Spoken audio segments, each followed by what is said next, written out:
imputación y de quebranto. Igual quiero que me comenten más o menos lo que estuvieron viendo hasta ahora, que estuvieron viendo en la teoría. Objetos, sujetos, ¿estuvieron viendo algo?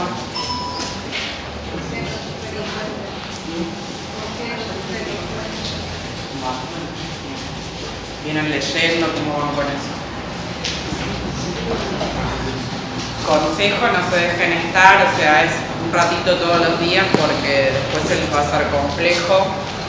Como les habían dicho ya en el primer examen, en la primera clase, el primer examen es más complicado, quizás porque también ustedes están introduciéndose a lo que es todo lo que es el impuesto. Cuesta quizás al principio, pero bueno, con lectura van a poder llevarlo bien. Bueno, respecto al primer tema, que es el tema de imputación, tenemos que tener en cuenta que cuando hablamos de personas humanas, el criterio de imputación es lo que llamamos año fiscal. Ahí nos vamos a manejar con el tema del año calendario. O sea, siempre lo que sea persona humana, ya sea que estemos hablando de un sujeto vivo o una sucesión indivisa, siempre la declaración jurada del periodo fiscal va a vencer el 31 de diciembre, es el año calendario. En el otro caso, las personas jurídicas o las personas ideales, digamos, lo que es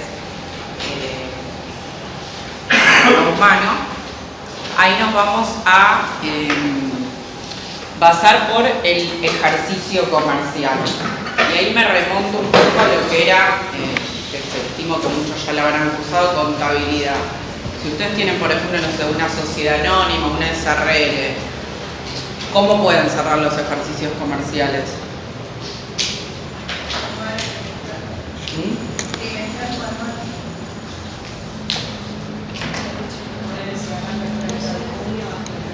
Claro, o sea, pueden cerrar cualquier mes, pueden poner un cierre en enero, febrero, marzo, abril, cualquier mes. O sea, eso se establece en el estatuto o en el contrato social de la empresa y pueden cerrar en cualquier momento. Se estila mucho que sea diciembre para que coincida con todos los temas de las posiciones anuales, pero puede ser cualquier mes, o por ejemplo cuando estamos situados, por ejemplo, en lo que es todo lo que es empresas agropecuarias, muchas cierran en junio, por el tipo de actividad que tienen. Pero bueno, la diferencia que tenemos es la imputación, persona humana siempre es calendario, y lo que es persona jurídica es el ejercicio comercial, que se establece en el Estatuto de Contrato Social. Después, otra cuestión importante en imputaciones es el tema tenemos los criterios generales de imputación. Yo los vine anotando ahí como los grandes temas que vimos. Lo que es la diferencia para persona humana de jurídica.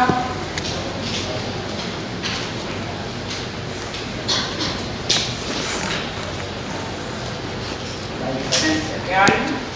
Y después tenemos los criterios generales.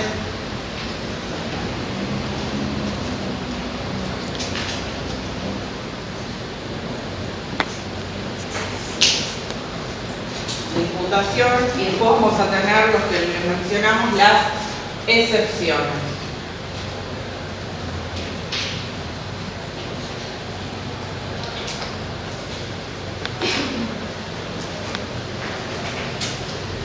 Lo que primero tenemos que saber en cuanto respecto a los criterios generales es que todo lo que sea renta de primera y de tercera, primera, por ejemplo, puede ser la renta de un alquiler. Tercera, nos situamos en lo que son, por ejemplo, rentas de empresas o empresas unipersonales. Ahí nos basamos con el criterio del devengado. Y luego, cuando estamos con rentas de segunda o de cuarta, estamos con el criterio del percibido. Esto es muy importante que lo tengan en cuenta, más que todo cuando vayamos a la práctica, porque no es lo mismo devengar que percibir. Y yo acá lo que les traje definición que tomé de un fallo, quizás es un poco más claro como para que uno refresquen, porque a veces es distinto, es difícil como describir, generar uno percibido dicen con lo cobrado y lo devengado es como que nace el hecho imponible, que está en imputación, es como más complejo. Bueno, yo les voy a decir una definición que también les va a servir para la parte teórica, es, por ejemplo, lo que es renta devengada es cuando se hayan producido actos, actividades o hechos sustanciales que la generan, aunque no sean exigibles al momento de la medición.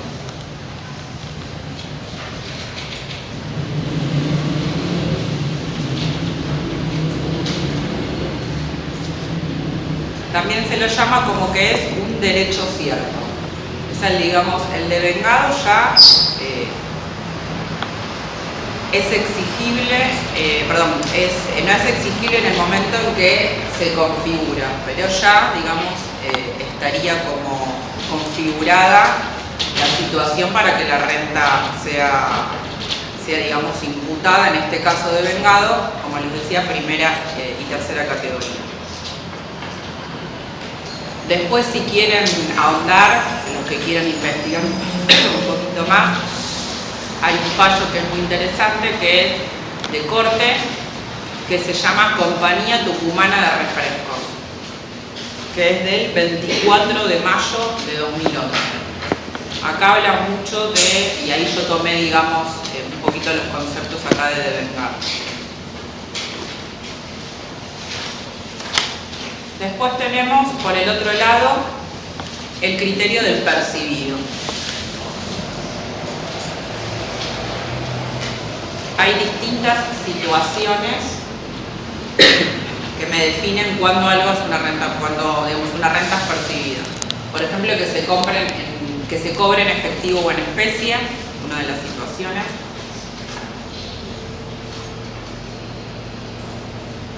O si no, la otra opción, que ahora se abre en 5 diferentes situaciones, es cuando estando disponibles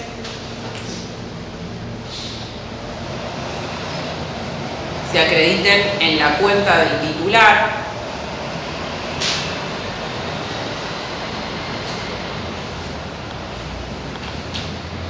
con autorización o conformidad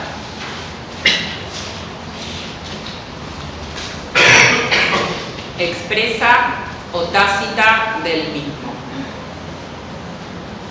Bueno, y estando disponibles se los voy a ejemplificar en 5 situaciones, que puede ser que se reinviertan, 1, 2, que se acumulen. La primera es que se reinviertan. La segunda es que se acumulen.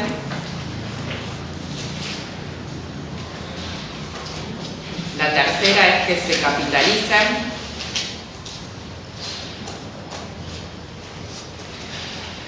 La cuarta, que se ponga en reserva.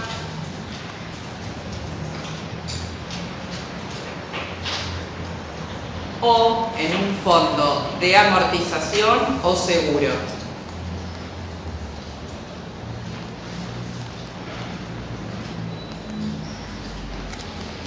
Y la última es que se disponga de ellos en otra forma.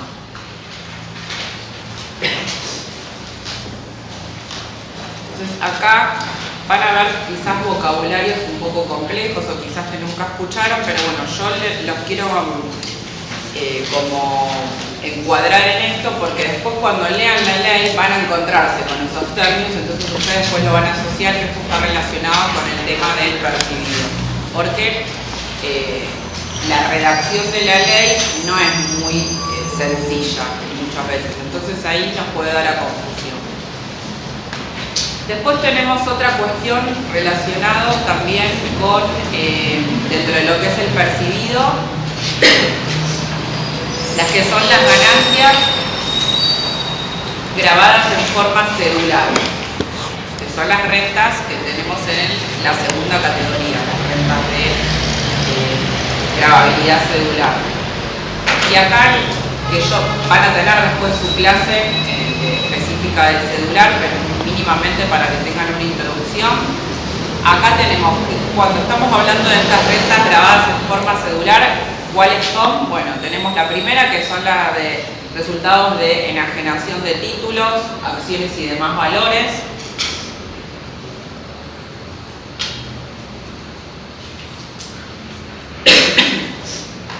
Y el segundo grupo es el resultado de enajenación de inmuebles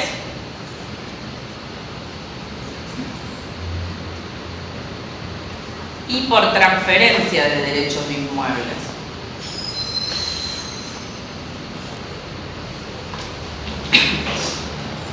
Todas estas rentas grabadas en forma cedular siempre se imputan al año en que hubiesen sido percibidas.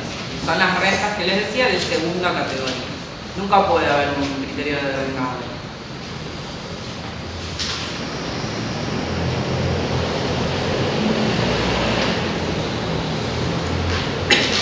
Así que ahí tenemos también los otros grandes dos conceptos, que es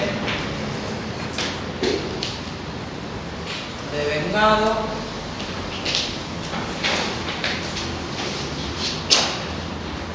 percibido. Acá tenemos la de la primera, la de la tercera, acá segunda y cuarta, y dentro de la segunda tenemos todo lo que está grabado en forma cedular.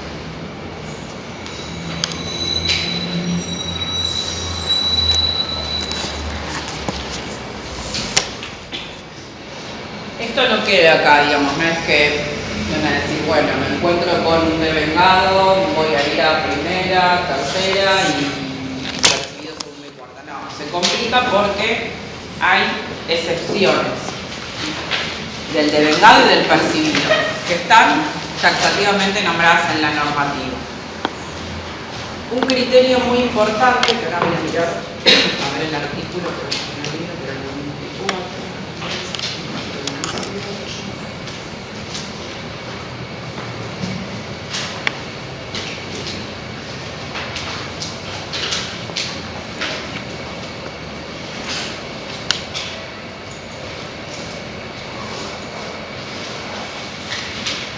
es lo que antes era el artículo 18, que es el 24, un criterio muy importante y que nos va a servir mucho también para los ejercicios, es un criterio que se llama devengado exigible. Se da en ciertas situaciones en particular. ¿En qué consiste? En imputar estas ganancias al ejercicio fiscal en que se produzca su exigibilidad. ¿Puedo repetir, por favor? Sí, cómo no. Devengado exigible consiste en imputar las ganancias al ejercicio fiscal en el que se produzca su exigibilidad.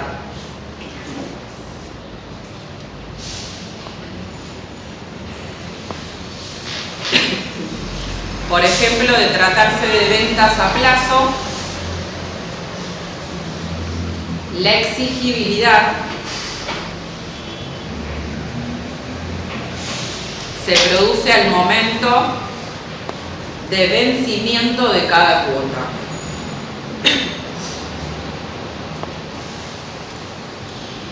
Esa es como, digamos, la explicación de qué consiste, pero se aplican ciertas situaciones. La particularidad es que solamente son casos de venta de mercaderías con plazos superiores a 10 meses.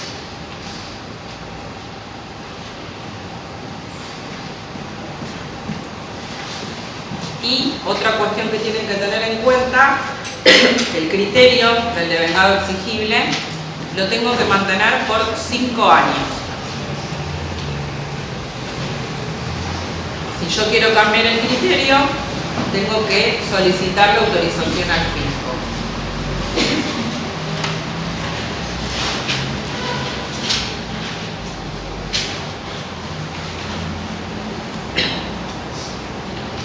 Estos plazos de financiación,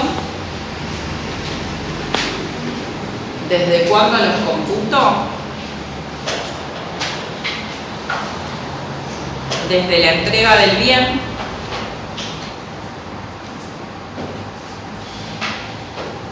o la emisión de la factura correspondiente.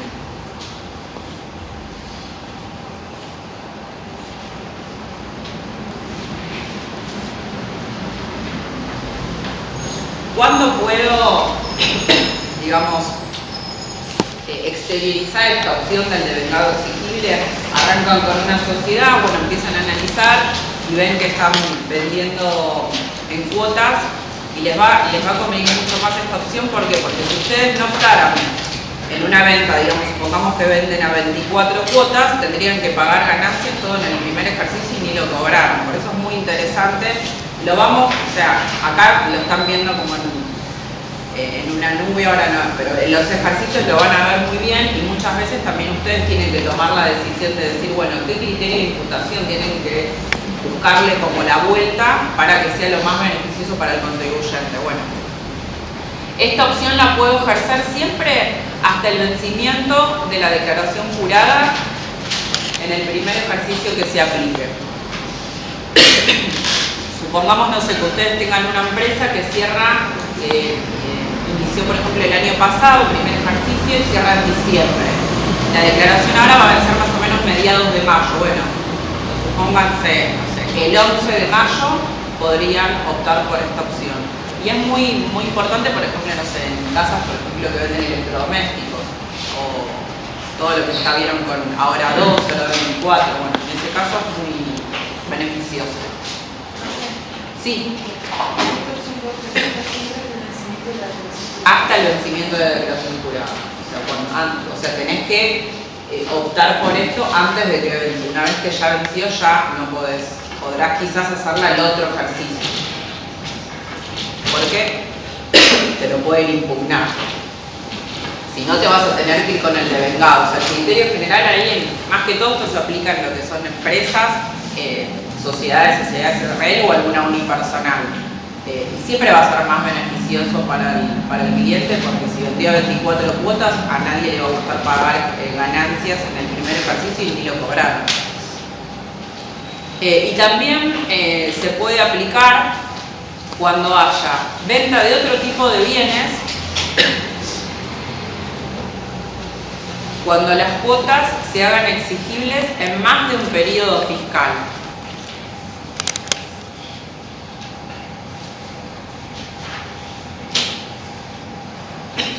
Por ejemplo, también esto es muy utilizado en constructoras, que venden inmuebles bien financiados, ahí también.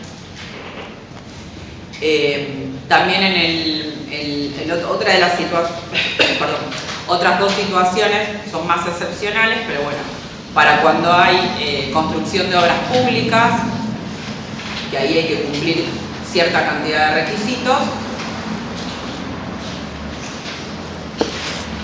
Y si no, también cuando uno recibe subsidios por el Estado Nacional y que haya exigibilidad en más de un periodo fiscal. Ahí también, ¿qué sucede? Supongamos que ustedes están, no sé, en una industria, supongamos, no sé, software, que tengan un beneficio, que reciban un ingreso de subsidio, que no estén exentos, por eso se va a pagar el impuesto de las ganancias. Y a ustedes les van dando, no sé, cuotas semestrales de ese subsidio. Si tampoco optaran por esa opción, van a tener que pagar todo desde el momento cero. Así que también son situaciones más particulares. Quizás la más común es la que yo les decía, la de venta de mercadería más de 10 meses o de otros bienes, por ejemplo en el tema de constructores.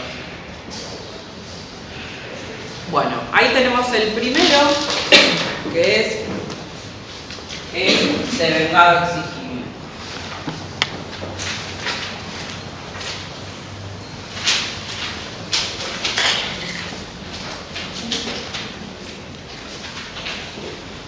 después tenemos el segundo.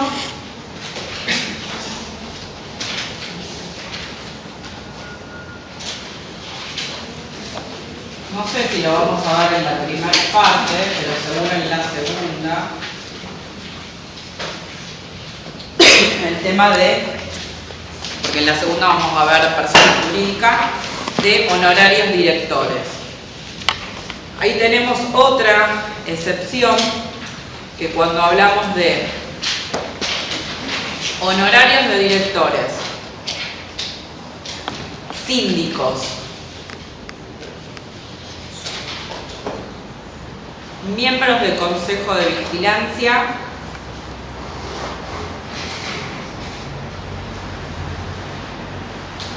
y socios administradores,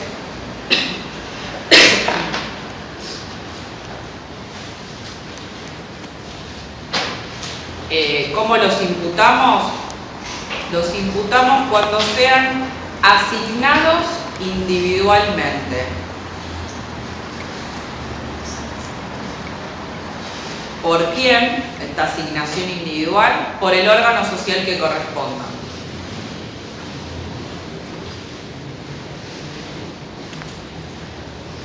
Cuando hablo de, quizás eso lo vieron algo en sociedades o en derecho comercial, quizás.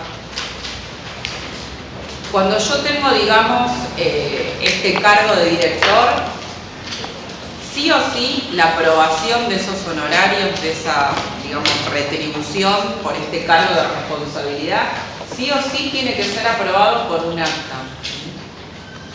Y ahí, digamos, como el momento jurídico se llama asignación individual. O sea que tiene que ser una asignación donde diga que a tal director, no sé, Juan Pérez, no sé, 20.000 pesos. O sea, por eso es individual, no tiene que ser global. Tiene que decir el nombre de esto, es muy importante. Porque ustedes quizás ven en un acta, que podría llegarles a pasar, cuando están analizando una persona humana, que dicen se asignan X suma de honorarios y hay 5 directores, ustedes no saben ahí cuánto le corresponde a cada uno. Por eso es importantísimo la asignación individual por el órgano social que corresponda, que ahí los honorarios de los directores lo aprueba la asamblea. Entonces, le voy a dar un pequeño ejemplito. Si ustedes, por ejemplo, ahora estamos nosotros analizando todo lo que son los vencimientos del año pasado, de 2022, que es lo que va a empezar a vencer ahora en adelante. Si el año pasado, por ejemplo, en abril 22, a un director le asignaron, no sé, 10.000 pesos por honorarios, por funciones que había tenido el año anterior, o sea, en el 2021. O sea, él trabajó, cumplió ese cargo de responsabilidad todo el año 2021 y el acta más o menos se hace en abril, mayo, 4 meses. En ese caso hubo una aprobación de su gestión, se aprueba la gestión y se le asignan honorarios. En ese caso, por más que uno diga, bueno, es la tarea que cumplió durante el 2021, la función de responsabilidad que ejerció, yo no la voy a imputar. O sea, ahí quizás lo confundimos un poco con lo que es el devengado. Es decir, no va a ser porque no lo voy a imputar al 2021, lo voy a imputar al 2022. ¿Por qué? Porque me rijo por esta excepción de la asignación individual, que la fecha me la marca el acta. Entonces este director lo va a incorporar en la DJ 2022, que es la que está venciendo ahora en junio 23. Esto también es súper importante porque a veces en los ejercicios van a tener situaciones donde dicen que cumplió que ejerció una función de director un año y después le van a dar la fecha de la aprobación o de la asignación individual de este cargo. Entonces ahí tienen que tener mucho cuidado con el tema de porque quizás no les corresponda declarar en ese periodo fiscal, sino en el siguiente o en el anterior. Y después también tener otra cosa en cuenta, que a veces también nos pasa en los enunciados, que los anticipos de honorarios no constituyen ganancias para el perceptor.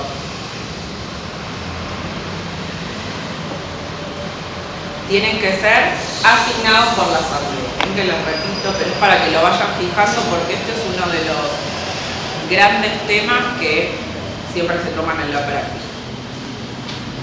Así que acá tenemos la segunda situación de los honorarios. Después tenemos la otra situación de sueldos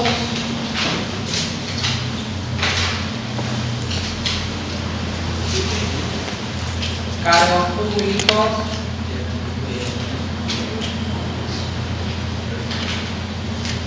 y jubilaciones.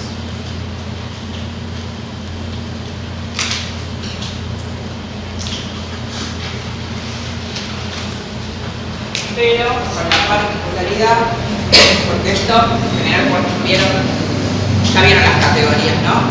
Primero, esto en general, ¿qué suele ser? Sueldo. Cuarta.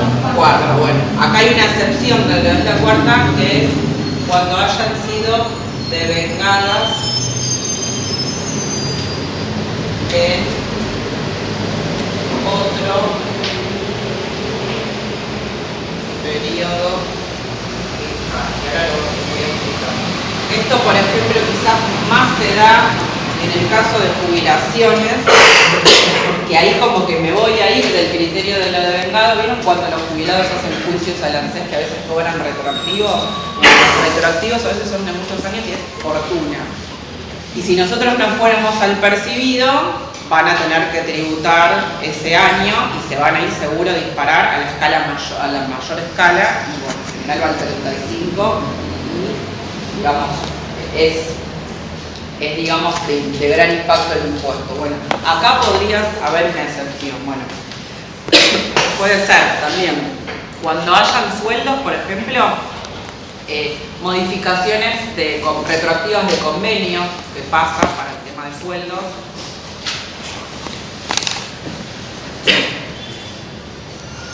O también sentencias judiciales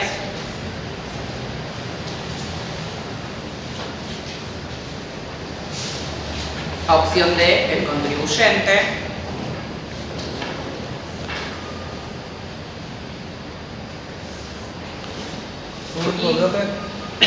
Modificaciones retroactivas de convenios, sentencias judiciales siempre que sea a opción del contribuyente.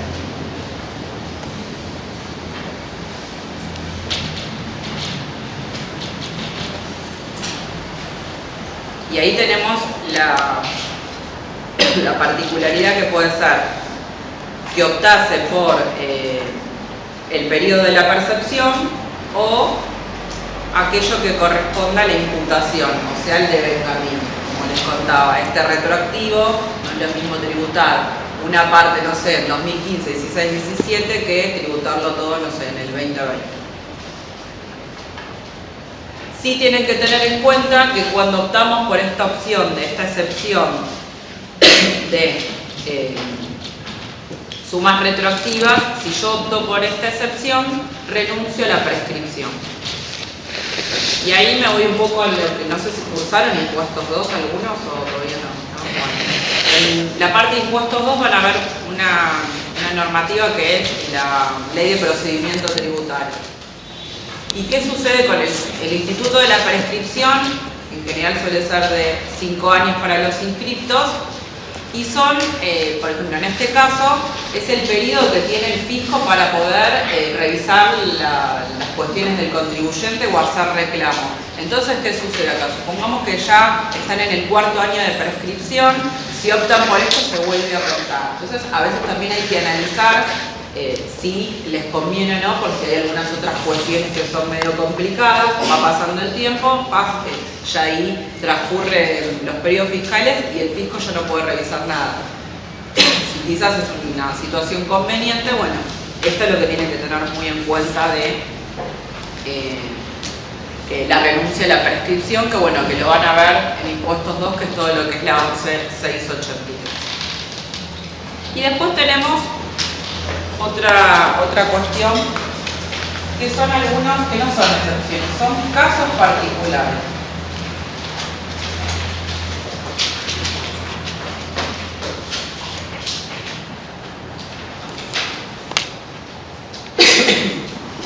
De ciertos temas en particular. Un caso particular, por ejemplo, es el tema de dividendos de acciones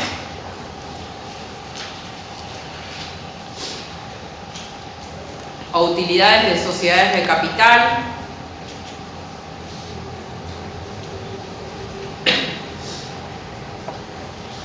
como también intereses de títulos, bonos, cuotapartes de fondos comunes de inversión,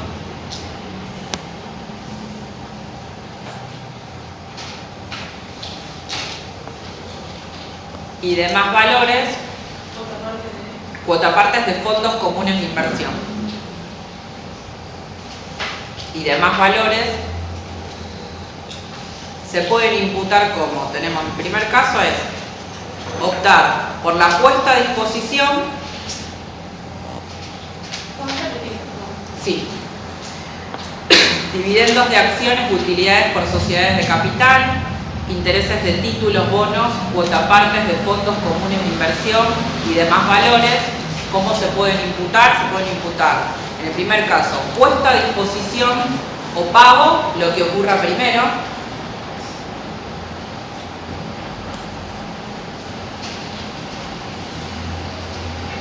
Y si no, también en el caso de intereses, la capitalización,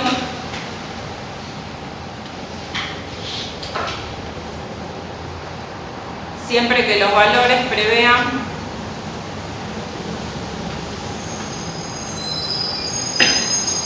pagos de intereses o rendimientos en plazos de hasta un año. Acá, digamos, es algo muy especial quizás de lo que es la segunda categoría. Pero bueno, tener en cuestión de que tener en consideración si tuvieran alguna situación acá de dividendos, acá también no es solamente lo percibido, acá estamos viendo puesta a disposición o pago. La puesta a disposición, como para darles un ejemplito, es que ya esté como aprobada la renta, pero todavía no cuento con el dinero, tiene una aprobación. Es algo quizás muy particular de lo que es el mercado financiero.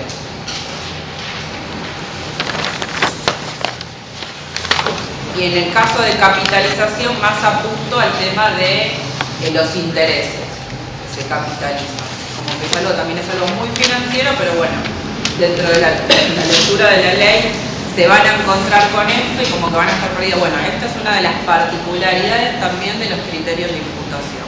Es muy específico para esto.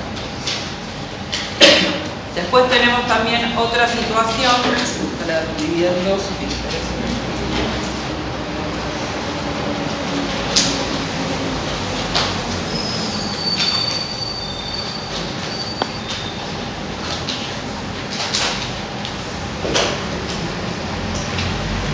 Que es la que denominamos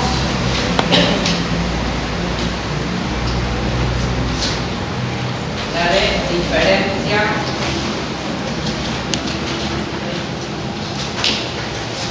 de tributo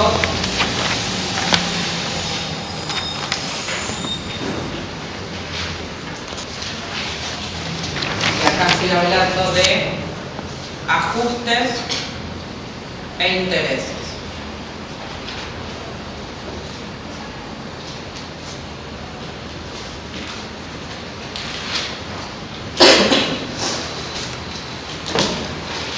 Bueno, esta cuestión se puede dar, por ejemplo, en el caso que un sujeto sufra una inspección. Entonces ahí vamos a tener, supongamos que este año, no sé, cerramos una inspección y nos revisaron lo que es el periodo fiscal 2020 y 2021. Bueno, ¿cómo lo vamos a imputar? Se van a computar en el balance impositivo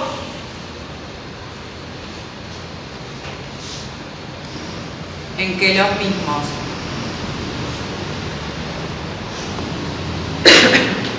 fuesen exigibles por parte del fisco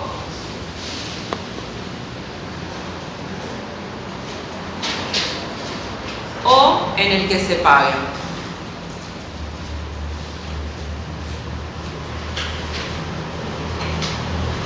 Y ahí dependerá también de el método en que yo utilice para imputar gastos.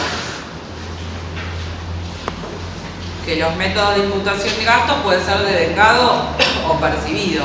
Porque si nos encontramos, no sé, con una renta de un alquiler, tanto el ingreso como el egreso como el gasto se imputa por el devengado. En cambio, si nos situásemos en una inspección que es una diferencia de cuarta categoría y nos regimos por el percibido.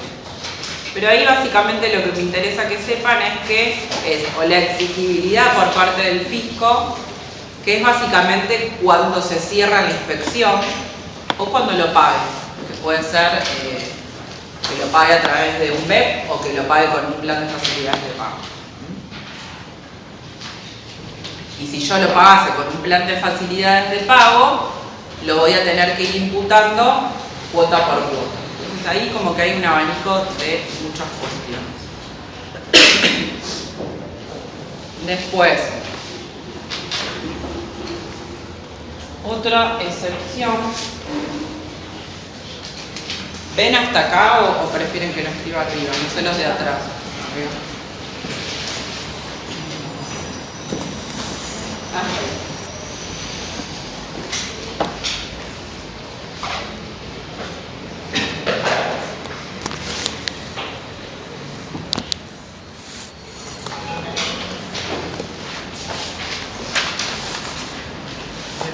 Voy a anotar los que siguen así.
Todos cierran una máquina.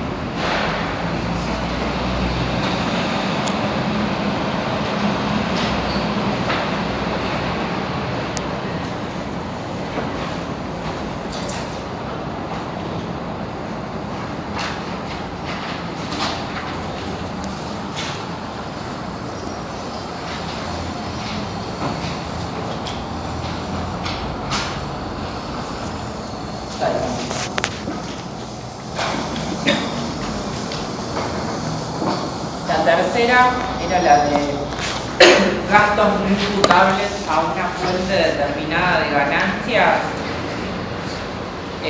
Ese tipo de gastos sí o sí va a ser la deducción en el periodo en que se pague.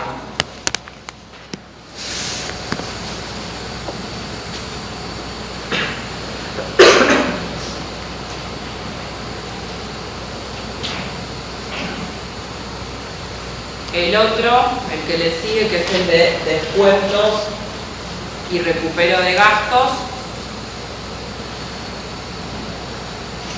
es la imputación es en el ejercicio fiscal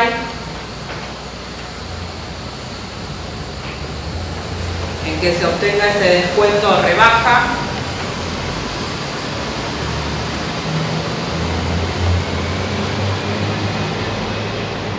sobre deudas de mercaderías, intereses y operaciones vinculadas con la actividad del contribuyente, digamos en el ejercicio de esa obtención de ese beneficio. Y el mismo criterio lo aplicaríamos también si tengo un recupero de gastos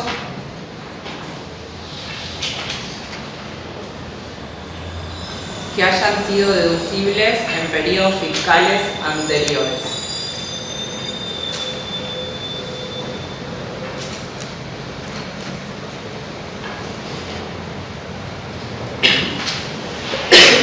De lo que fuimos viendo hasta ahora, lo más, digamos, genérico que nos suele pasar más en la práctica, o sea, es este de las diferencias de tributos, más que todo, por ahora, y este, por ejemplo, del recupero de gastos. Esto es como son situaciones muy excepcionales, pero bueno, se las tengo que explicar porque es una clasificación. Quizás ya esto de los dividendos, miren lo de la capitalización, es específicamente si están en renta financiera. Y otra cuestión que quizás es un poco también particular, pero puede llegar a pasar, que puede pasar el día de mañana en la vida profesional, que haya un pago de honorarios, en este caso un pago de honorarios profesionales, pueden ser, con bonos. Bueno, en este caso va a ser en el periodo fiscal en que el bono sea acreditado en la cuenta del contribuyente. Este criterio de dónde se tomó de una causa del Tribunal Fiscal, no es María Elvira, para que lo sepan. Porque ahí también, ¿qué pasa? Si estamos en honorario, estamos por percibido. Entonces dicen, bueno, me pagan con un bono, pero es un bono quizás a 2 o 3 años.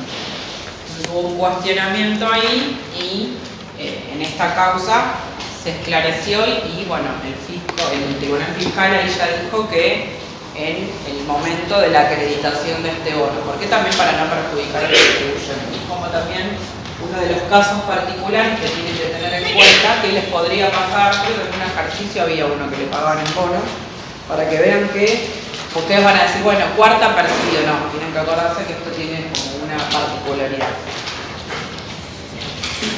Y después, el último caso, que es el de las empresas unipersonales, que ahí, si nos vamos a la ley,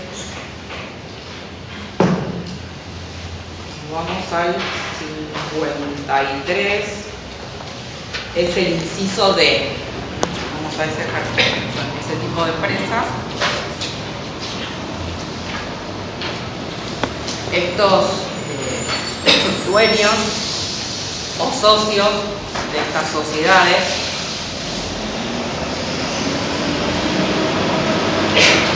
imputan las ganancias obtenidas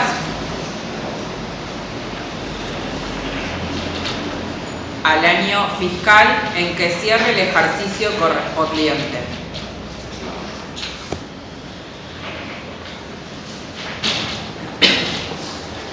Si confecciona balance,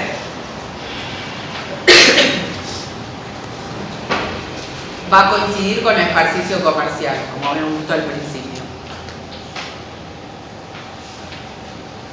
Si no confecciona balance,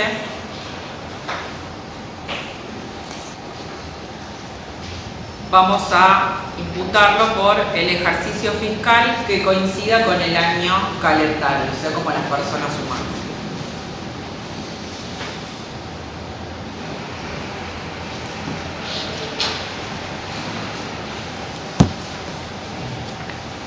Y después también tienen que tener en cuenta que cuando hay un resultado impositivo de una empresa unipersonal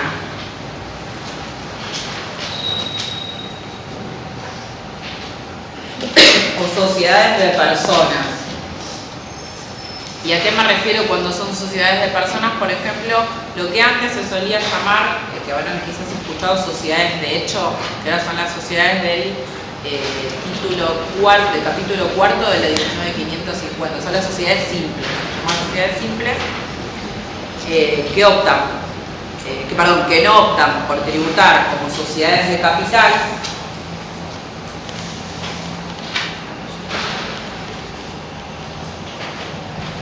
se considera íntegramente asignado, y eso márquenselo bien, íntegramente asignado al dueño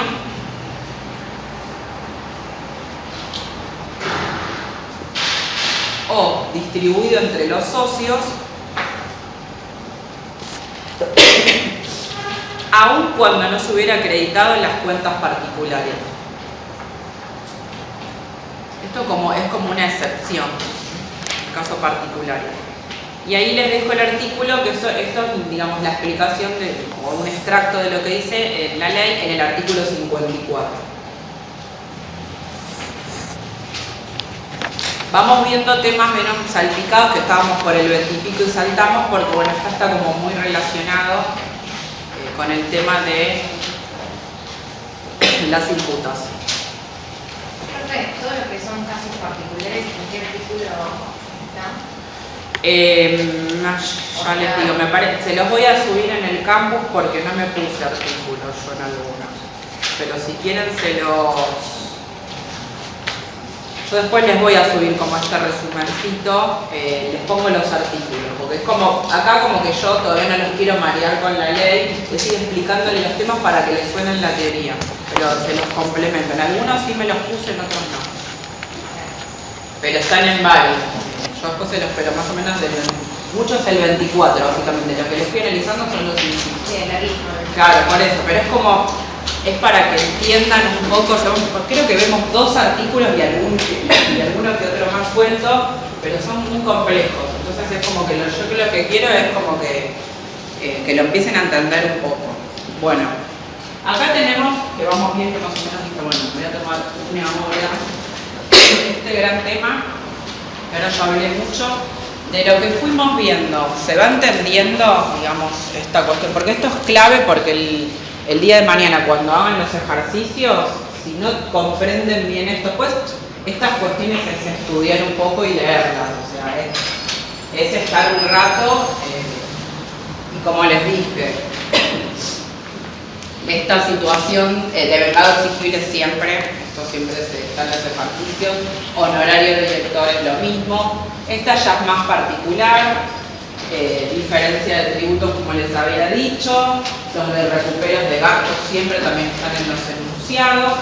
Pago de bonos, había algunos, no me acuerdo qué, pero uno en la guía había. Y de empresas unipersonales, no creo porque no vemos empresas unipersonales, pero bueno, pues si les tocan la teoría, tienen esta cuestión de lo que nos dice el artículo 54, que es una particularidad. Sí, grabarse esto, primera, tercera por el devengado, segunda y cuarta, después tener también en cuenta la excepción del cedular. Y después, bueno, nada, es ir ejercitando. Van a hacer cosas que quizás ustedes, ahora cuando yo los remita más o menos a la ley, porque básicamente muchos que están en el 24, la van a ver en la práctica, o sea, van a ver esto que nos decía la ley, van a tener que pensar, analizar y bueno, ver de todas las opciones que les conviene más. Es básicamente. Después les va a salir como automático en la vida profesional. Pero bueno. Práctica nada más vieron de objeto, ¿no? Todavía no la vieron. Ah, bueno. Igual el ejercicio, creo que conmigo van a ver. Si ahora vamos a ver, el primero que vamos a ver, creo, que lo sepan, el 18, que es un integral ya de persona humana. Y ahí vamos a ver todo esto que vimos en la teoría, lo vamos a ver aplicado y lo van a ver ya más en la situación práctica. Pero bueno, yo después les voy a dejar, y después lo que también les recomiendo, que eso les sirve también, yo por eso la traje para mostrárselo. Esta ley, la ley comentada, tienen esquemas, como para que a mí hasta mismo me sirve para preparar la clase, porque si leen el artículo suelto, es complejo. Más ustedes la primera vez que, digamos, ven la ley, digamos, que tienen contra. Así que, en particular, es eso, es como que vayan captando como los grandes esquemas, los grandes temas, y ahí vieron que saltamos de un artículo a otro, pero bueno, después al final del curso ya les va a resultar más amigable. Esta es la primera gran cuestión que tenemos con el tema de las imputaciones, y después ahora vamos a pasar al otro gran tema. Gracias. Estamos básicamente, sí, yo creo que no nos vamos del 24, a ver, esperen que ya que estamos.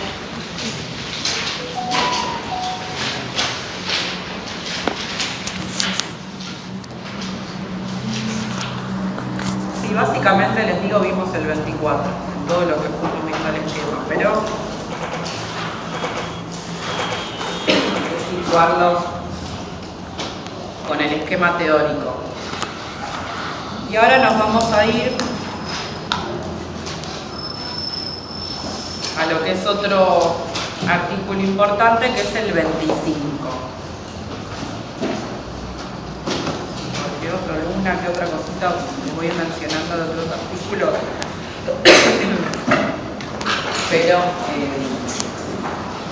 no vamos a ver más que esto. ¿Puedo borrar acá? ¿No? Sí, sí. Yo te conozco a vos, vos viste del otro que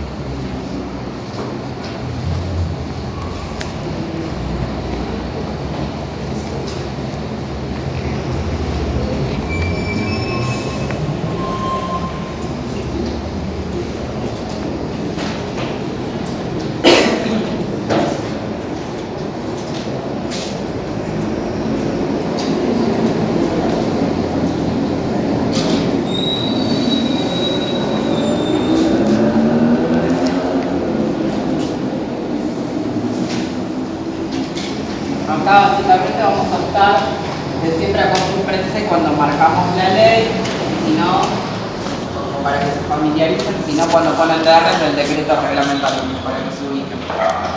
Sí, quizás lo piola que tienen, los que tengan acá la ley de repar, siempre vean acá abajo que tienen la referencia, si está relacionado con otros artículos, y los remite al decreto, porque a veces hay cosas que la ley es medio escueta y nos aclara el decreto reglamentario, como para que les sirva para estudiar. Bueno, quebranto. Estamos ahí en el artículo 25 y nos puede pasar que básicamente quebranto, ¿con qué lo relaciono? Con pérdida, tal cual.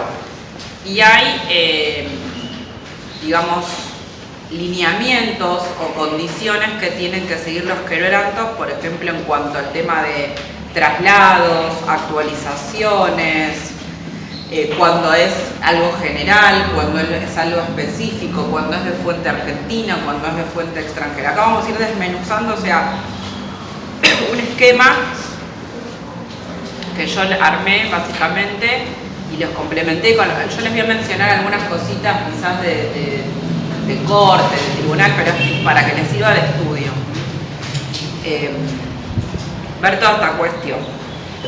Tenemos, si un año fiscal nos arroja quebranto, ¿qué nos dice la ley? Nos permite compensar dicho quebranto con ganancias grabadas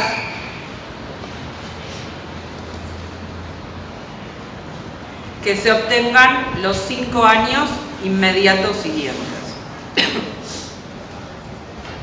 Y ahí es muy importante lo que les dije, ganancias grabadas. No pueden, si hay un quebranto de algo que está exento, no alcanzado, no se podría computar. Profe, ¿cómo dijo? Si en un año fiscal... Si un año fiscal arroja quebranto, la ley permite compensar dicho quebranto con ganancias grabadas que se obtengan en los 5 años inmediatos siguientes.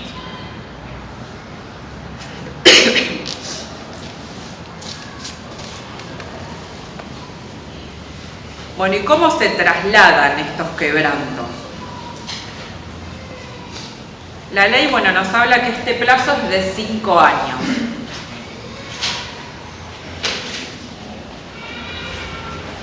Y el cómputo del mismo es según los lineamientos del Código Civil y Comercial.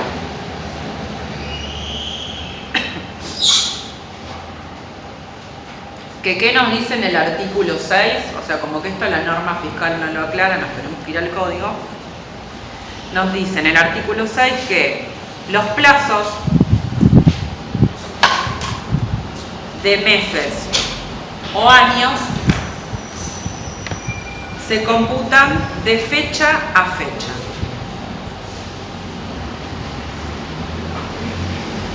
Y acá se los voy a explicar un poquito con un caso. Les voy a leer un poquito, 2 extractos de un fallo, porque si no uno dice, bueno, de fecha a fecha, ¿qué es esto? Digamos? Hay un caso que es un caso también de corte, que se llama Maleic, S-A-M-A-L-E-I-C, Maleic, S.A., del año 2007, que acá, ¿qué sucedía? Había un quebranto que estaba invocado por la actora, bueno, era de un cierre junio del 93, y por lo tanto, ese es el día a partir del que puede computarse el plazo de los 5 años, que fijaba, en este caso, bueno, es el artículo 25, ya que no había razones válidas que autoricen a sostener que era un quebranto de el 31 de diciembre de ese año. Había todo un tema con el tema de las fechas. ¿Por qué de fecha a fecha? O sea, si era una empresa que cerraba en junio y yo estaba situada en diciembre, ya diciembre, si bien estoy en el mismo periodo fiscal, este fecha a fecha quiere decir que si es algo que, por ejemplo, una empresa comercial que cierra en junio, por más que esté en el mismo año, tengo que respetar el mes, la fecha. Eso sería como fecha a fecha. Y bueno, la conclusión porque estos lo habían tomado, ese quebranto en el mes de octubre de ese año, por una presentación, algo así, concluyeron que era del año 93 del 30 de junio del 93 al 30 de junio del 98. Entonces tienen que tener cuidado con eso, cuando el cierre les cae quizás en otro mes. Esa es básicamente la explicación de este caso particular, que era la causa Maleic. Hubo un cuestionamiento de fecha a fecha. Eso. Vieron que hablábamos de 5 años, pero dentro de los años tenemos meses. Y si yo tengo un cierre, un una empresa que cierra en junio, que arrastró un quebranto, que cerró en junio, voy a tener que contar de junio a junio. ¿Sí? Por más que diciembre esté en el mismo año. O sea, vos vas a decir, bueno, pero si diciembre ahí era el 93, no, en diciembre del 98 estoy contando los 5 años, no, pero el cómputo es de fecha a fecha, o sea, de mes a mes. Entonces, por eso nada más te lo podrías tomar hasta el mes de junio. Es eso, básicamente. Se los ejemplifico con eso porque si no se les puedo explicar. Pero básicamente es eso y se ha dado la situación en la práctica de que muchas veces empresas dicen, bueno, tengo este quebranto, la norma me dice 5 años, que es lo que dice la ley, digamos, básicamente, y con qué lo aclaramos ahí. Recuerden que siempre nosotros estamos acá en lo que es impuestos, es lo que se llama derecho tributario, que es una disciplina autónoma que tiene sus propias normativas, sus propios conceptos. Y en forma supletoria, nosotros nos vamos a ir siempre a lo que es el derecho común, que sería las normas de derecho civil y comercial, que es el Código Civil y Comercial. Porque si leemos el artículo, esperen que ver dónde lo dice. Término de los 5 años. ¿Qué párrafo lo decía?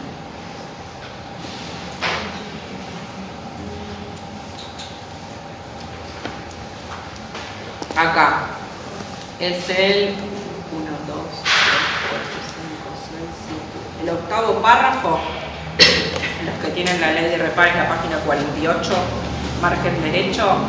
Acá la norma nos dice transcurridos 5 años y dice computado de acuerdo al Código Civil y Comercial. Lo aclara, pero no nos dice esto de fecha a fecha. Entonces como que uno puede confundir el tema de año completo, año calendario. Bueno, esto lo aclara el Código Civil y Comercial acá en el artículo 6. En este caso porque quizás la ley no es tan clara, pero bueno, el Código Civil sí, ya tenemos antecedentes. Así que bueno, tener en cuenta esto. Después hay otra cuestión que es muy debatida en la práctica, es el tema de la actualización de los quebrantos. Hoy en día, no lo vieron todavía, pero me voy a anticipar un poquito que lo vamos a ver en la práctica. Hay un tema de actualización ya desde el año 2018 a nivel contable y también a nivel impositivo, porque con la última reforma de la 27430 hay un artículo que es el artículo 93, que vamos a ver en la práctica, que en el segundo párrafo nos permiten actualizar, por ejemplo, el tema de las amortizaciones. Yo me adelanto un poco, lo van a ver en teoría. Y ahí es beneficioso porque nosotros, por ejemplo, si tenemos, no sé, una maquinaria, supongamos en una empresa, que haya sido adquirido, por ejemplo, en el año 2019, nosotros cuando vayamos, allá me estoy yendo a la segunda parte del curso, a la liquidación de la sociedad, por ejemplo, la amortización, supongamos que ese bien valía, no sé, 100.000 pesos. 100.000 pesos, los voy a anotar acá para que lo vean con un ejemplo. Tenemos, por ejemplo, una maquinaria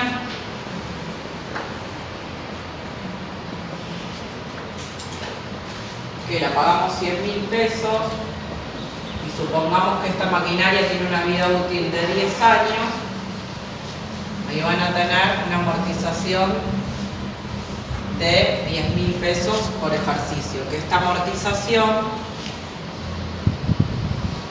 para nosotros va a ser un gasto. No es lo mismo, por aplicación de este artículo 93, segundo párrafo, que nosotros la actualicemos. Después van a ver cómo se actualiza, desde qué fecha. Esto se actualiza por el IPC. Nos va a permitir la norma que en vez de tomarnos, no sé, 10.000 pesos, supongamos que con el cálculo, no sé, les dé, por ejemplo, 13.000 pesos. siempre son los bienes adquiridos a partir del 1 de enero, de ejercicios iniciados, perdón,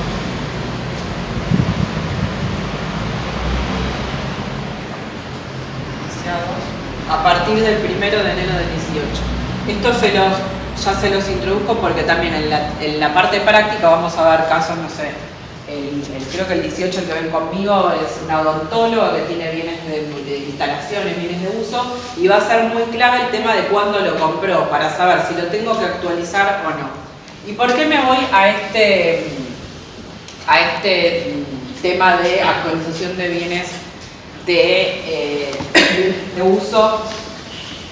Porque también hay todo un cuestionamiento que el propio 25 en el antepenúltimo párrafo me dice que los quebrantos se actualizarán teniendo en cuenta la variación de índices de precios al por mayor, el IPIM. Este se actualiza por IPC, el segundo párrafo, que es el índice de precios al consumidor, que es el mismo que usamos en la contabilidad. En este caso la norma, la ley, me habla que lo puedo actualizar en el antepenúltimo párrafo por, en vez del IPC, el IPIM. Pero ¿qué me pasa? Este artículo 93 que yo les comentaba, pero se los quiero leer, nadie se los mencionó todavía, ¿no? El 93 nos habla por el tema de las actualizaciones, tanto en el primer párrafo nos habla que las actualizaciones previstas en esta ley se practicarán conforme a lo establecido en el artículo 39 de la ley 24073. Esto es una ley como de conversión que hoy en día ese índice está congelado en 1, hace bastantes años, ese es el primer párrafo. Y en el segundo párrafo me habla que se van a actualizar los bienes que están situados, bueno, en ciertos artículos 62, 66, 71, 87, que básicamente ahí encajan estos bienes de uso, que se van a actualizar los que sean adquisiciones o inversiones a partir del 1 de enero del 18 por el IPC. Pero ¿qué me pasa acá? Que por el segundo párrafo no entrarían, porque básicamente son este tipo de bienes. Y en el primer párrafo me remite a esta ley específica que el índice está en 1. Entonces, ¿qué sucede? Este antepenúltimo párrafo del artículo 25 colisiona con este artículo 93. Entonces ahí surge la gran cuestión. Bueno, entonces, ¿se actualizan o no se actualizan? Y hay todo un debate ahí. Yo me voy por la postura que la ley lo dice clarito, pero que hay mucha doctrina, muchas cuestiones de que muchos sostienen que estos quebrantos se actualizan. Porque ¿qué sucede? En una sociedad, ustedes pueden tener, no sé, en un ejercicio una pérdida millonaria, al otro año van a utilizar ese quebranto, y no es lo mismo utilizar 10 millones que utilizar, bueno, hoy en día vieron que la inflación es 100%, que utilizar 20 millones. Entonces ahí cuando nos vamos más finito en la norma, lo que yo quiero que sepan es esto, que es lo que dice la norma y que colisiona con el 93. Y también les quiero aclarar algo, la opinión del fisco. ¿Qué opina el fisco al respecto? Hay una consulta en la página. En la página hay unas cuestiones que se llama ABC, que a veces hay pregunta-respuesta de lo que opina el fisco respecto a ciertas cosas que en la normativa no están claras. Está en el ID 24. Bueno, esto les va a quedar en el apunte, pero bueno. 2174. Cuando ustedes, digamos, quieran, les tiro como tips de vida profesional, algo que digan, la ley no lo entiendo, en el decreto tampoco, me voy a buscar, no sé, ustedes después se van a acostumbrar mucho a buscar también, bueno, si no lo dice la ley y el decreto, me voy a ver lo que dice el Tribunal Fiscal. Si no veo lo del Tribunal Fiscal, me voy a la Cámara, y si no, me voy a la Corte. Y ahí se agota todo. Bueno, y también es importante lo que dice la FIP. Y la FIP muchas cosas las dice acá, en las preguntas y respuestas, o mismo en otras cuestiones que se llaman espacios diálogo, que es cuando los consejos o las cámaras empresarias se juntan con la FIP a debatir una cierta cuestión que no está clara. Bueno, y acá que dijo el fisco, dice que los quebrantos no son susceptibles de actualización.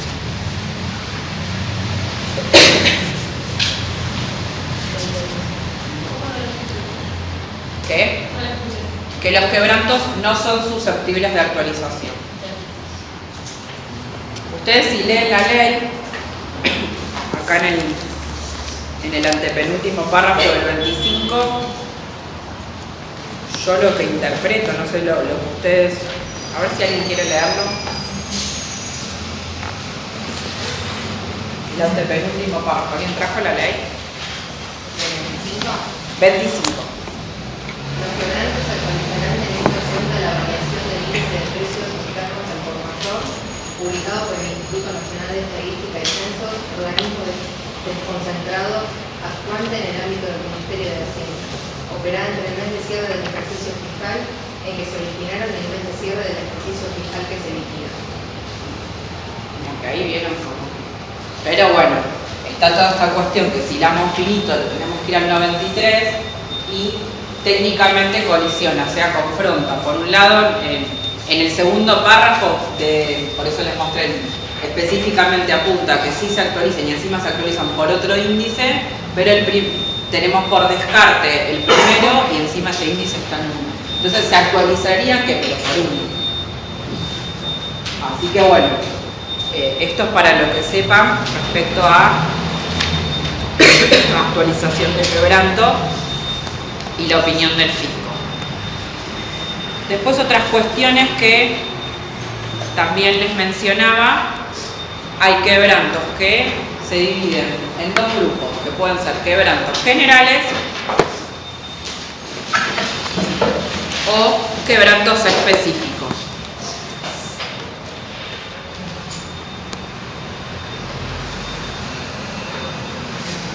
Acá como por descarte, lo que no es específico es general. Entonces yo les voy a decir, bueno, ¿cuáles son los de naturaleza específica? Son los que pueden computarse contra utilidades netas de la misma fuente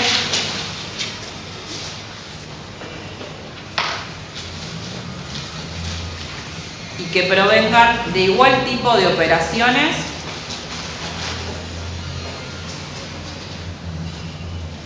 en el año fiscal en que se experimentaron las pérdidas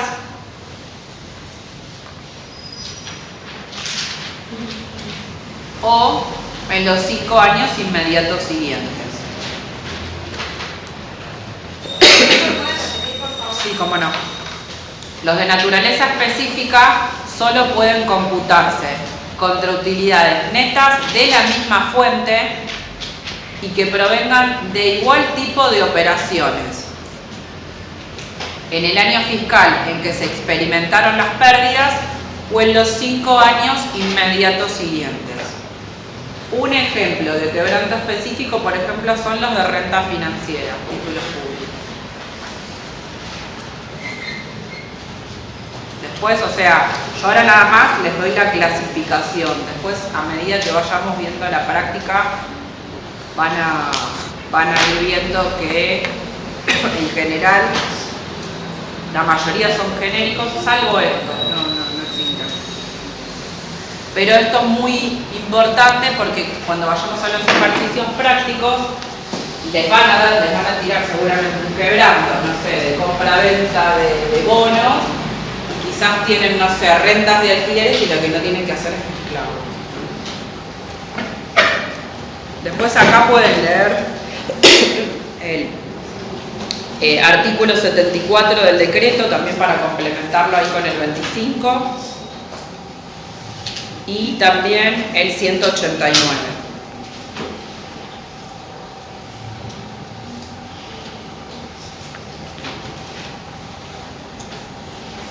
Después tenemos también quebrantos de fuente extranjera.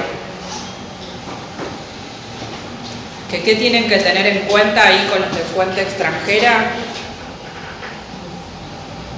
Que se imputan solo con las rentas de la misma fuente. O sea, quebranto de fuente extranjera va con ganancia de fuente extranjera.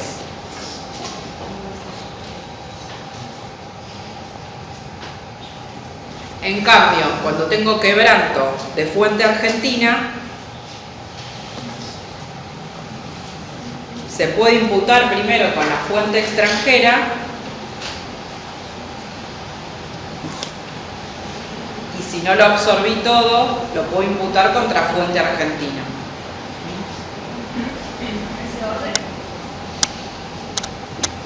Pero no puede ser al inverso, o sea, ahora lo voy a hacer.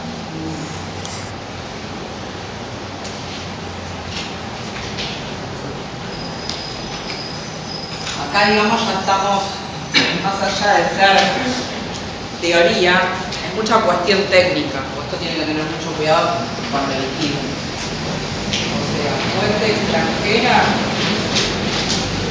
solo fuente extranjera. En cambio, fuente argentina, primero va contra fuente extranjera y si me queda algo, segundo va contra fuente argentina.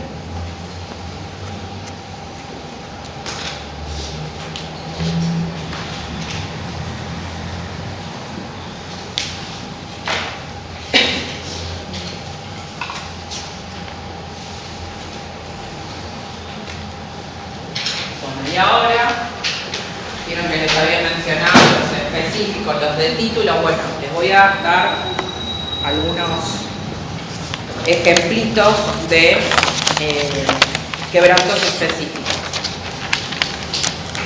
Que son 4. Vamos viendo, si ya hay. Estaríamos. Quebrantos específicos. Bueno, tenemos el primer. Voy a anotar en el pizarrón. El primer grupo de quebrantos específicos son los quebrantos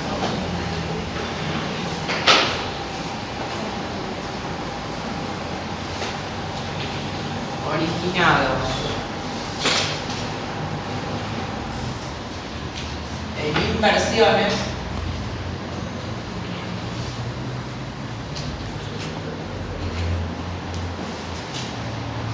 y operaciones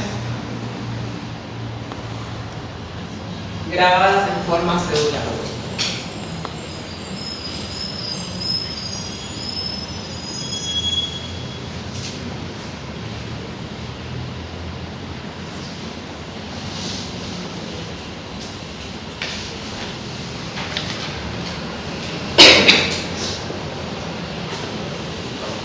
Acá sí me anoté los artículos. Estos son las ganancias de operaciones en forma cedular.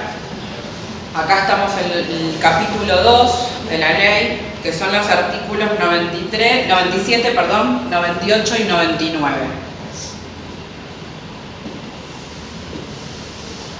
Lo que tienen que tener en cuenta es que son de naturaleza específica. Entonces solamente los podemos compensar con ganancias de la misma fuente y clase.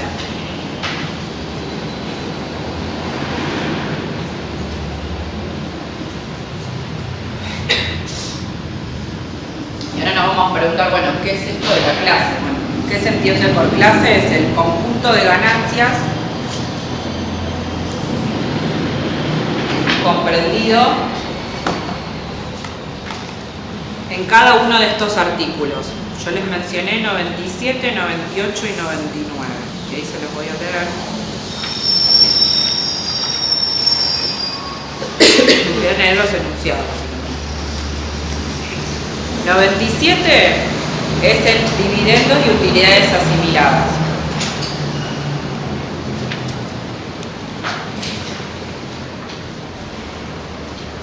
El 98 me habla de enajenación de acciones, valores,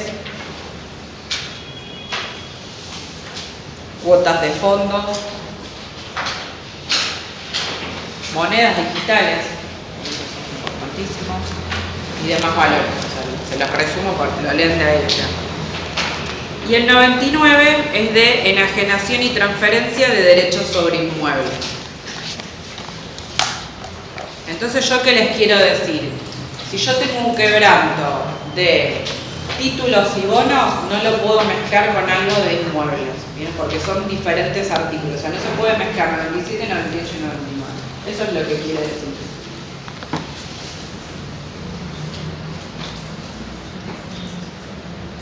También tienen que tener en cuenta que estos quebrantos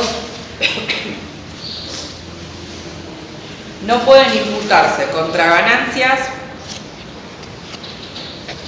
de fuente extranjera, ya sea que sean las mismas inversiones u operaciones,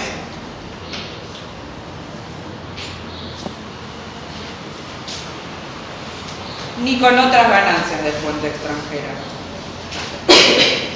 ¿Qué me refiero con esto? Tengo, no sé, un quebranto de un título de moneda nacional. Después tengo un resultado de venta de título, no sé, de Estados Unidos. Bueno, dicen, están en la misma especie, la misma clase, pero son de distintas fuentes. Entonces voy a tener que pagar por esa compraventa de Estados Unidos, y el quebranto me lo tendré que guardar para la próxima operación de títulos de moneda nacional. Esto es lo que también nos dice el artículo. Y también otra cuestión importantísima, que esos márquenselo bien, tampoco se pueden imputar quebrantos generales contra ganancias grabadas en forma cedular. ¿Y ahí qué me refiero? Supongamos, no sé, que ustedes me dicen, tengo la empresa unipersonal, tercera categoría, me fue súper mal, quebranto. Tuve una operación de dividendos, que recibo dividendos, bueno, no se pueden tampoco mezclar. Todo esto básicamente es desmenuzar lo que nos dice el 25. Esta es como la primera cuestión relacionada con quebranto específico. Después tenemos otro tipo de quebranto, que es quebranto de fuente extranjera.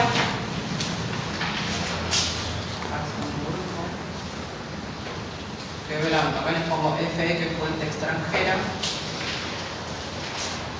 proveniente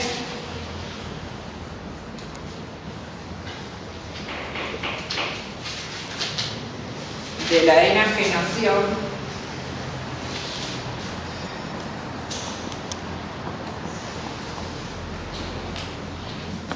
de títulos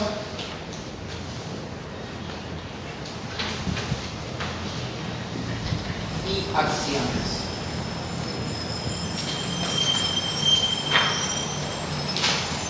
Esto se llama doble, porque ya medio que se los dije acá arriba que no se mezclaban, pero hay una doble especificidad.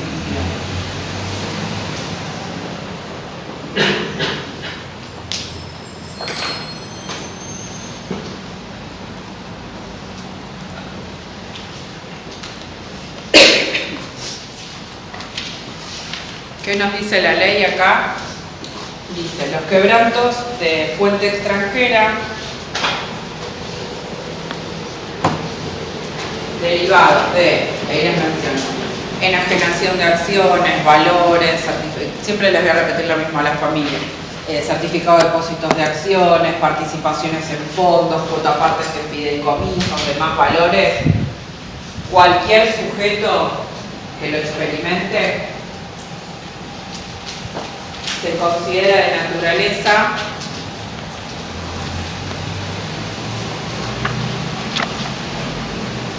y solamente puede computarse contra las utilidades netas de la misma fuente e igual tipo de operaciones.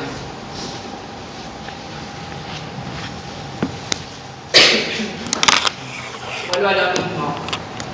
Si bien acá dice que no se puede mezclar lo grabado con lo cedular, acá estaríamos hablando de fuente argentina y fuente extranjera. Y acá vuelve como a aclarar, o sea, como por eso hay una doble condición. Y si es de fuente extranjera, lo aclara específicamente que solo lo de fuente extranjera va con lo de fuente extranjera y dentro de la misma clase.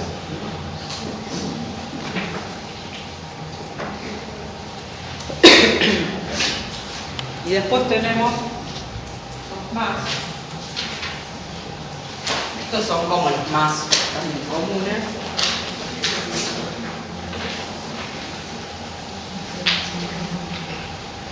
Son los quebrantos de instrumentos barra contratos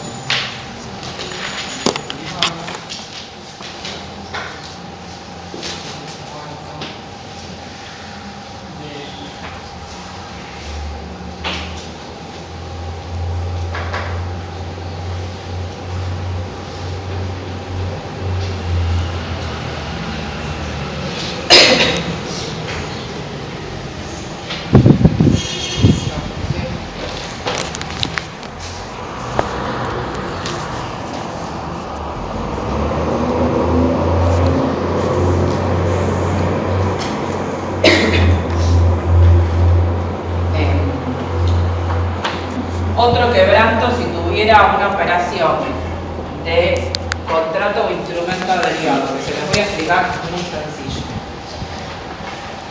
Por ejemplo, en lo que es el mercado de Impo-Expo o el mercado agropecuario, muchas operaciones se hacen en dólares. Y también cuando estamos en el agro, dependemos también muchas veces del clima. Entonces, bueno, esto es un instrumento, una herramienta financiera que se utilizan en este tipo de sujetos, muchas veces para cubrirse con el tema de los tipos de cambio. Es una operación financiera que se contrata y que yo quizás al gestionar este instrumento, este contrato, digo, bueno, por más que, no sé, que el país explote, fijo un tipo de cambio a X valor. Cuando se concreta la operación, yo tengo que ver, supongamos que lo fijé a 200 pesos. Sí, cuando se concreta la operación, supongamos que yo tenía que hacer un pago de un gasto en el extranjero y terminé pagándolo 195, ahí voy a tener una ganancia de 5 pesos. En cambio, si lo termino pagando, no sé, 300, voy a tener una pérdida de 100 pesos. Si sucediese eso, este quebranto va a ser de naturaleza específica. Es mucha operación de cobertura de tipos de cambio en sectores específicos que se relacionan con Impo-Expo o con todo lo que es agropecuario. Tengo ese quebranto, no lo puedo mezclar con otro tipo, salvo que si tuve esta situación de pérdida, siga celebrando este tipo de operaciones y en la próxima operación que tengo una ganancia, ahí sí lo recuerdo. Y acá, las definiciones son contratos específicos de especulación, básicamente, y también en un fallo de corte se define acá, porque en la ley no está definido, bueno, qué es cobertura, en el fallo sí. No, en el tercero. En un fallo que es el fallo Tecnoprol de corte, ahí nos aclara a ver qué es lo que dice la ley. La ley define las operaciones de cobertura como aquellas que tienen el objeto de reducir el efecto de futuras fluctuaciones en precios o tasas de mercado sobre bienes, sobre deudas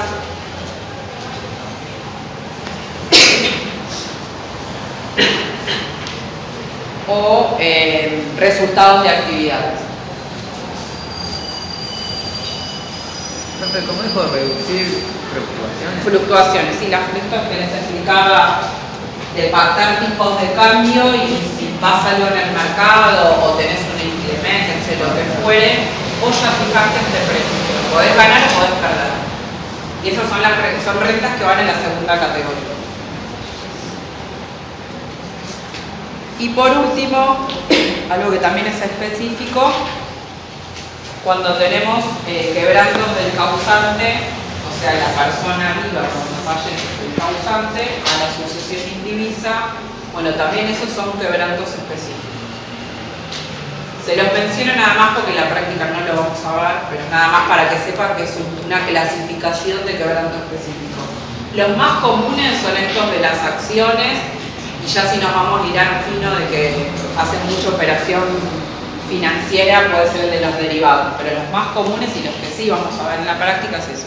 Después el del quebranto, de la sucesión indivisa, creo que no sé si hay en la legalía, creo que hay un caso de sucesión, pero no lo vemos en la práctica. Pero para que sepan que si tuviesen, no sé, un quebranto de ese estilo y continúa operando, es un quebranto también específico, nada más que eso. Profe, la definición que habías dado de que se tiene efecto de reducir futuras fluctuaciones, ¿de qué era? Es de un fallo que es Tecnoprol de corte del año 2017. Porque muchas cosas también para explicárselas yo tengo que buscar algo como que me sustente, como para que ustedes también lo entiendan y bueno, tiene un sustento técnico. Y bueno, y acá estamos, o sea, los dos grandes temas, bueno, me manejé bien con el tenemos 15 minutos igual. Díganme, no sé si tienen dudas, si se entendió, si van. O sea, acá vimos dos artículos básicamente. Son estos dos que vieron que hay bastante para analizar y que les va a servir, digamos, para la resolución de los ejercicios y también para una cuestión de la teoría, como por ejemplo ahora ustedes tienen lo que es un instrumento derivado y les podría llegar a tocar en la teoría. Claro. No sé si tienen dudas, si quedó claro. Perdón que estoy con mucha tos, pero bueno, me curé bien. ¿Se entendió? Profe, lo de los honorarios cuando no importa a qué ejercicio corresponde, sino Exactamente, la asignación individual que está fijada por el acta. Siempre en los enunciados vamos a tener que José Pérez desempeñó la función de director, la remuneración es tanto, y tenemos que ver que durante el año, por ejemplo, 2022.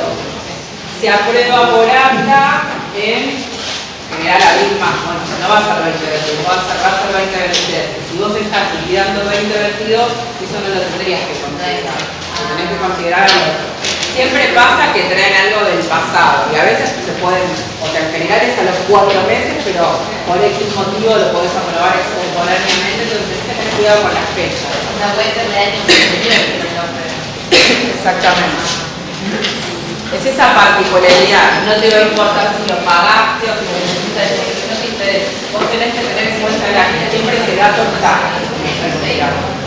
Capaz que es un dato que está de más de otra cosa. Es como que, bueno, ustedes ahí se tienen que acordar que lo vieron acá y tienen un caso particular, porque si no, honorario, van a decir, bueno, percibido. No, porque es un caso particular. O sea, no son muchos, es como leerlos y bueno, después lo van a ir fijando con los ejercicios, básicamente, no se asustan. ¿Alguna preguntita más? Y si no, ya los libero. Cuarta pasadilla.